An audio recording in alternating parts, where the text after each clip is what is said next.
நான் விவசாயி, என் கையில் 5000 ரூபாய் இருக்கு. என் கையில் இருக்கும் 5000 ரூபாய் நியாயமாக சட்டபூர்வமான 5000 ரூபாய் வெள்ளை பணம். கிருஷ்ணசாமி வக்கீல் அல்லது டாக்டர், அவர்கிட்ட நான் போறேன், அவர்கிட்ட ஆலோசனை கேட்கிறேன். அவர் எனக்கு ஆலோசனை தருகிறார். ஃபீஸ் எவ்வளவு தரணும்னு கேட்கிறேன். 2000 ரூபாய் தாங்கிறார். 2000 ரூபாய் தந்துடுறேன். அவர் எனக்கு ரசீது தரல. அவருடைய வருமான கணக்கில் இந்த 2000 ரூபாய் காட்டல. ஆக என்னுடைய 5000 ரூபாய் வெள்ளை பணம், அதுல 2000 ரூபாய் கருப்பு பணமாக மாறியது. அந்த 2000 ரூபாய அன்று மாலையே தன்னுடைய குடும்பத்தை அழைத்துக்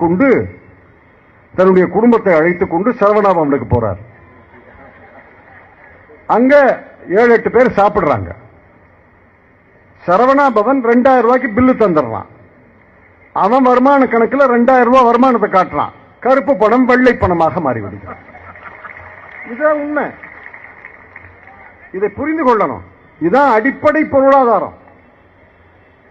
அதனாலதான் ஆங்கிலத்தில் பொருளாதார நிபுணர்கள் சொல்கிறார்கள், கருப்பு பணம் என்பது black money is not a stock, it is a flow.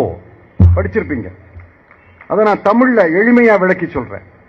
Black money is not a stock, it is a flow.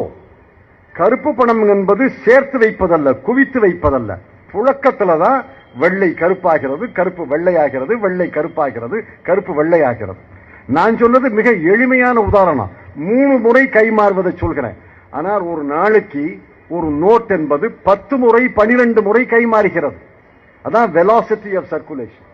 பல முறை நோட்டு கை மாறுகிறது. அந்த நோட்டு கை மாறும் பொழுது யார் கையில இருக்கோ அதை பொறுத்து தான் வெள்ளை கருப்பு.